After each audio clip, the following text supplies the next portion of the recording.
और अभी तो बहुत दुख होता है इससे भी ज्यादा कि कहानी में जो मुद्दे उठाए जाते हैं, कविताओं में जो मुद्दे उठाए जाते हैं, नाटकों में जो विषय उठाए जाते हैं, वो भी सब विदेशी हैं, जो भारत से किसी का कोई लेना देना नहीं। जैसे परम पूजनीय स्वामी जी ने अभी थोड़ी देर पहले कहा समलैंगिकता, ये समलैंगिकता विदेशी मुद्दा है, यूरोप का मुद्दा है, और उसके कारण है उसके पीछे। और कारण उनके यहाँ ये है, वो ये कहते हैं, यूरोप के सभी दार्शनिक इस बात को मानते हैं कि शरीर का आनंद ही चरम आनंद है। हम बिल्कुल इससे उल्टी बात मानते हैं।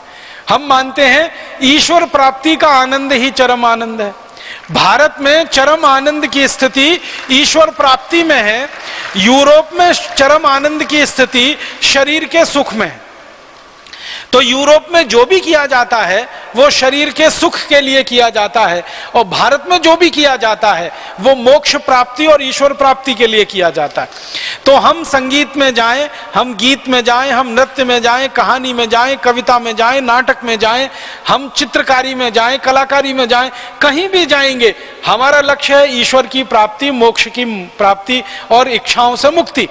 यूरोप वाले और अमेरिका वाले चाहते हैं शरीर का सुख, शरीर का सुख, शरीर का सुख। तो उनको शरीर का सुख एक तरीके से लेना, थोड़ी देर के बाद उसमें ऊब हो जाती है तो दूसरे तरीके से लेना, फिर उसमें ऊब हो जाती है तो तीसरे तरीके से लेना, फिर उसमें ऊब आ जाती है तो चौथे तरीके से लेना।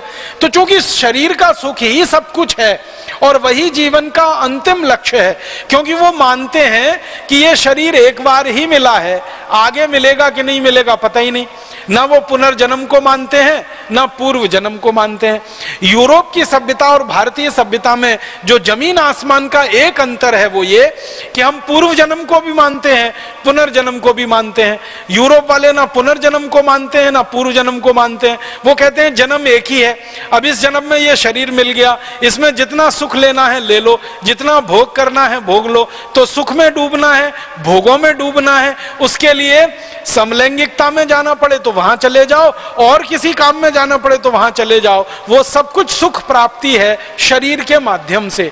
इसलिए उनके यहाँ समलैंगिकता एक बहुत बड़ा प्रश्न है, और इतना बड़ा प्रश्न है कि अमेरिका के राष्ट्रपति को अपना चुनाव जीतने के लिए इस पर वायदा करना पड़ता है, तब जाकर वहां चुनाव जीता जा सकता है। यूरोप के देशों की सरकारों में जो प्रधानमंत्री और राष्ट्रपति बनते हैं उनको वायदा करना पड़ता है कि समलैंगिकता के प्रश्न पर वो क्या करेंगे क्या नहीं करेंगे, तब जाकर वहां चुनाव जीता जा सकता है। माने समाज का बहुत महत्वपूर्ण विषय है वो, और इतना महत्वपूर्ण है आप अंदाजा लगाओ कि अमेरिका के राष्ट्रपति को कानून बनाना पड़ता है कि समलैंगिक लोग सेना में रह सकते हैं, समलैंगिक लोग वायुसेना में रह सकते हैं, समलैंगिक लोग जल सेना में रह सकते हैं, माने वहां की पुलिस में रह सकते हैं, कानून में रह सकते हैं, शिक्षा में रह सकते हैं। हर जगह समलैंगिक लोगों के लिए आधार बनाना पड़ता है, स्थान देना पड़ता है, क्योंकि उनके समाज का सबसे प्रमुख विषय है।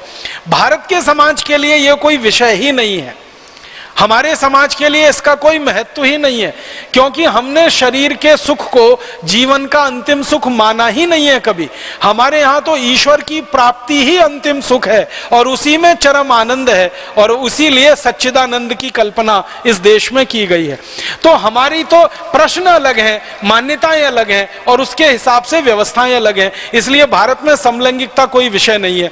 लेकिन पश्चिम के मीडिया ने भारत में समलैंगिकता का विषय बनना चाहिए और इस पर बहस होनी चाहिए और समाज में बंटवारा होना चाहिए, आधे लोग इधर आधे लोग उधर, उसकी पूरी ताकत लगाकर कोशिश की है।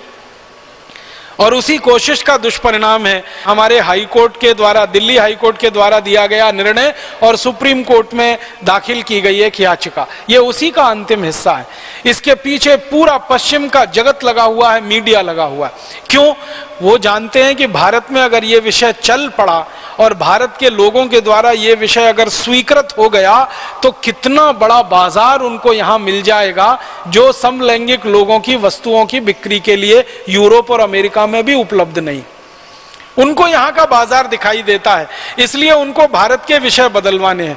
तो अब इस विषय को बदलवाने की कोशिश एक तो मीडिया के द्वारा हो रही है, इलेक्ट्रॉनिक मीडिया के द्वारा, और दूसरा फिर प्रिंट मीडिया के द्वारा भी शुरू हो गई है। हमारे यहाँ कविताएं, कहानियां, नाटक छापने वाली पत्रिकाएं खूब इस विषय को आजकल उठा रही हैं और इस विषय में कहानियां लिखवाई जा रही हैं, इस विषय में कविताएं लिखवाई जा रही हैं, नाटक किए जा रहे हैं, नाटक लिखवाए जा रहे हैं, नाटक दिखाए जा रहे हैं। कारण एक ही है, वो भारत के मूल विषयों से ध्यान हटाकर कुछ ऐसे विषयों में ध्यान लगाना चाहते हैं जो अंत में हमको सांस्कृतिक अधःपतन की तरफ ही ले जाते हैं। बहुत दुख होता है, बहुत अफसोस होता है कि पश्चिम की नकल करके हमने हमारे सांस्कृतिक मूल्यों को एकदम ताक पर उठाकर रख दिया है और फालतू चीजों की बहस में हम